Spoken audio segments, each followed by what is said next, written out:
Welcome to Donmar TV News Channel. Okay, magandang hapon sa inyong lahat. It's 2 o'clock in the afternoon here in the Philippines.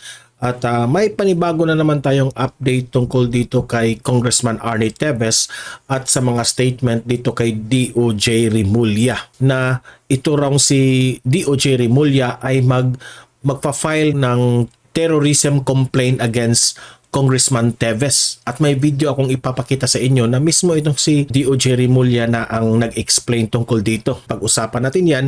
Pero bago ang lahat, help me na i-like at i-share itong video natin sa Facebook at sa YouTube para kakalat ito sa taong bayan. Sabay-sabay tayong mag-like and share. 1, 2, 3, go! Thank you very much. And also guys, subscribe, follow Donmar TV para lagi kayong updated sa mga balita na kagaya nito. So, sabay-sabay tayong mag-follow and subscribe. 1, 2, 3, go! Thank you. Unahin natin itong balita ng Daily Tribune. Iyan, ipapakita ko sa inyo. Daily Tribune 5 hours ago. The Department of Justice on Wednesday revealed that it is set to file terrorism complaint, multiple murder, and other criminal charges against Negros Oriental 3rd District Representative Arnolfo Teves Jr. for the March 4 killings, Negros Oriental Governor Roel Digamo and 8 others. Ini-vlog na natin ito lagi na itong si DOJ Remulla ay gusto na nga tatawagin itong si Congressman Teves as terrorist na itong si Congressman Teves. Ipapakita ko muna itong video na binalita ito ng SMNI at magre-react tayo dito. This is SMNI News Channel. Truth that matters. Sinimulan na ng DOJ ang proseso para sa rekomendasyon na may deklarang terorista si suspended Congressman Arnie Teves para ito ay mapadeport mula sa bansang pinagtataguan nito. Si Margot Gonzalez magbabalita. Sa anunsyo ni Justice Secretary Jesus Crispin Remulla, nakausap na sila ng Anti-Terrorism Council para sa rekomendasyon nito na maideklarang terorista sa suspended Congressman Arnie Teves para ito ay mapasuko. Ito'y matapos ang pagpatay kay Negros Oriental. So, ibig sabihin, nagpa-file siya ng complaint sa Anti-Terrorism Council. Yun ang kanyang move para mapasuko itong si Congressman Teves. Governor Roel Digamo at sa 8 iba pa noong March 4 kung saan si Teves ang lumulutang na utak sa pamamaslang. I made a case already for the designation. We started the process of designating Congressman Arnie Teves as a terrorist and a technical working group has been formed for this purpose to recommend the action of the Anti-Terror Council as to the designation of Arnie Teves. If a person with the rank of governor can get killed in his own home because of forces like this, then who will not be terrorized by such an action? I think it sends the message across. Napakaliwanag naman, no? Na kung kaya nilang patayin ang isang nakaupong gobernador sa loob ng kanyang tahanan mismo, ano pa kaya yung taong ordinaryo? Maliban kay Teves, 3 individual pa ang gustong maideklarang terorista ng DOJ na kasama daw sa Teves Criminal Group. There are at least 4 people within the criminal organization that will be pointed out already as part of the terror organization. Probably the casting director is part of it. The casting director, Marvin, is part of it. And others. Kapag naideklara ng terorista si Teves, posible ang kanyang deportasyon mula sa bansa na pinagtataguan nito. When it's tagged already, then there is already a possible prescription. But once a case is filed for terrorism, because we will also file a case for terrorism, simultaneous with the multiple murder cases, the duty of rendition comes in to the UN member states because he will be enrolled in the UN list of terrorists that are United Nations list of terrorists. Maliban pa riyan, ayon kay Secretary Remulla, malapit ang makasuhan ang kongresista. Ayon sa kalihim, multiple murder, multiple first. Malapit na raw makasuhan itong si Congressman Teves. Sabi ni Remulla. Bakit hindi ninyo minadali? Yan ang tanong ng taong bayan eh.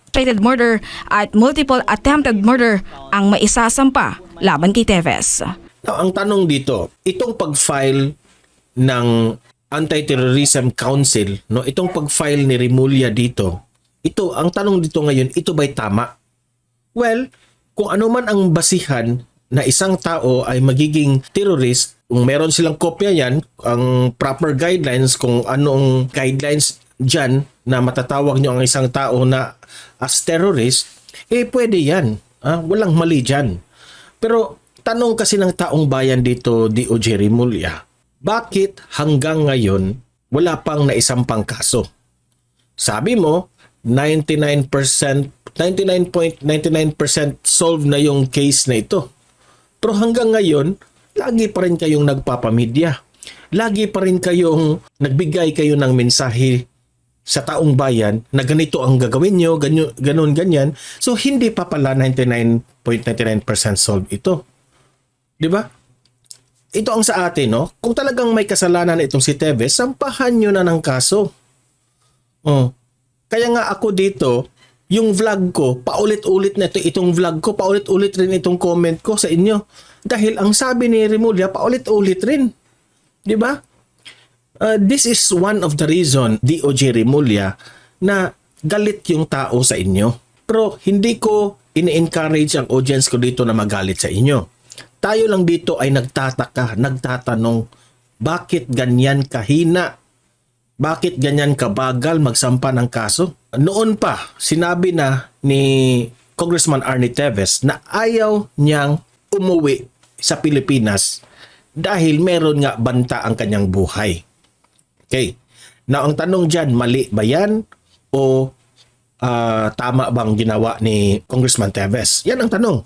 Para sa akin, walang mali, walang tama dito sa sinabi ni Congressman Teves. Kung papapiliin ka sa iyong buhay o you will surrender to the authorities, it's up to you, no? Kung si Congressman Teves uuwi dito sa Pilipinas na maging matapang siya at haharapin niya ang mga akusasyon, yan, okay yan, magaling yan. Pwede yan. Pero kung ayaw umuwi ni Congressman Teves dahil priority niya ang kanyang buhay, okay rin yan. Kasi una nang sinabi ni Congressman Teves na wala siyang tiwala dito sa kapulisan. Wala siyang tiwala sa namumuno dito. Kasi namatay nga itong si Governor Roel Digamo na kakampi ito ng presidente ng Pilipinas. How much more itong si Teves na kontrapartido ito noon during the election. So, natatakot si Congressman Teves sa kanyang buhay. Okay? Yan ang in-explain niya. So, desisyon yan. Prinsipyo yan ni Congressman Teves. Kung siya ay uuwi, dahil matapang, pwede. Kung siya ay inuuna niya ang kanyang buhay, okay rin yun. Dahil una nang sinabi ni Congressman Teves na naaawa siya sa kanyang pamilya. Ayaw rin niyang mamatay. Maraming ang mga vloggers nagsasabi na namatay nga si Ninoy Aquino noon. Sabi noon ng presidente na palibutan si Ninoy ng mga military to protect dahil may banta nga sa buhay itong si Ninoy Aquino noon. Pero namatay pa rin. So, yun na siguro ang lesson natin na nakuha. Hindi lang sa atin, kundi itong si Congressman Teves. Siguro, yun lang, di ba? Pero gusto na natin mabigyan ang hustisya sa nangyari kay Governor Roel Digamo.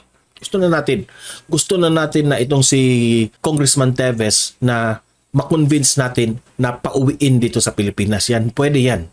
Pero paano yan uuwi si Congressman Teves dito sa Pilipinas kung wala pang inisampa na kaso DOJ Remulla? Ikaw na yung hinihintay. Di ba? Hindi ko sinabing itong si Remulla ay failure. Pero hindi ko alam kung ano talaga ang plano nila tungkol dito or kasi if I could remember the statement of Attorney Panelo sa interview ng SMNI, yung ginagawa raw ni Remulla parang nagpapakyut raw sa media na to the point na laging binabanatan itong si Teves, laging nagbigay ng mga kung ano-anong mga statements para raw magmukhang popular ang dating ni Remulla. Kasi posible raw itong tatakbo bilang senador. Oh. Paano yan, Remulla? Kung ganon yung strategy mo, natatakbo na, hindi, ito ha, ano lang ito, analysis lang ito kung ikaw ay tatakbo ng senador. So hindi yan, para sa akin, hindi yan magaling na strategy, Secretary Remulla. Kasi in this case, magagalit ang taong bayan sa inyo eh.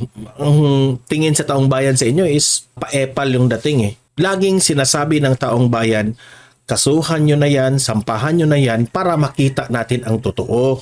Para itong si Congressman Teves makapag-defend sa kanyang sarili na malaman natin na talagang guilty or not guilty itong si Congressman Teves. Sa ngayon, hindi natin masabing guilty itong si Congressman Teves. How can you say siya yung mastermind? How can you say siya yung guilty when in fact, hindi pa ninyo kinakasuhan ng formal? Di ba? Yan, malalaman yan sa korte pag meron ng malabas na ebidensya, ganun, ganyan. Di ba? Wala tayong kinakampihan dito. Dahil naaawa na tayo sa pamilya ng Governor Roel Digamo. Naghihintay na ng hustisya. Naaawa na nga ako kay Janice Digamo eh. She is doing his best. She's doing her best na mapabilis yung galaw dito. At the same time, nagpapasalamat si Mayor Janice na talagang ang pamahalaan ay talagang trinabaho ito. I don't want to talk about politika dito na itong si Kong Teves at itong si Mayor Janice ay magkaaway sa politika. Let's talk about the rule of law. Kung meron ng sapat na ebidensya, meron ng sapat na masasabi nyong mastermind itong si Congressman Teves, sampahan nyo na ng kaso. DOJ Remulla. Yun lang. Naghihintay na ang taong bayan, naghihintay na rin ang pamilya ni Mayor Janice Digamo dito. Kayong mga audience ko dito, libre kayong mag-comment, mag-react, mag-analyze, pag-usapan sa comment section kung ano ang analysis nyo tungkol dito. Kasi ito patagal na itong pinag-usapan sa social media, matagal na itong pinag-usapan sa mainstream media, pero hanggang ngayon parang pabalik-balik lang lahat. Okay? So, like and share this video para kakalat nyo sa taong bayan. Subscribe, follow Don Mar TV para lagi kayong updated sa mga balita na kagaya nito. Okay? See you in my next video and God bless sa inyong lahat.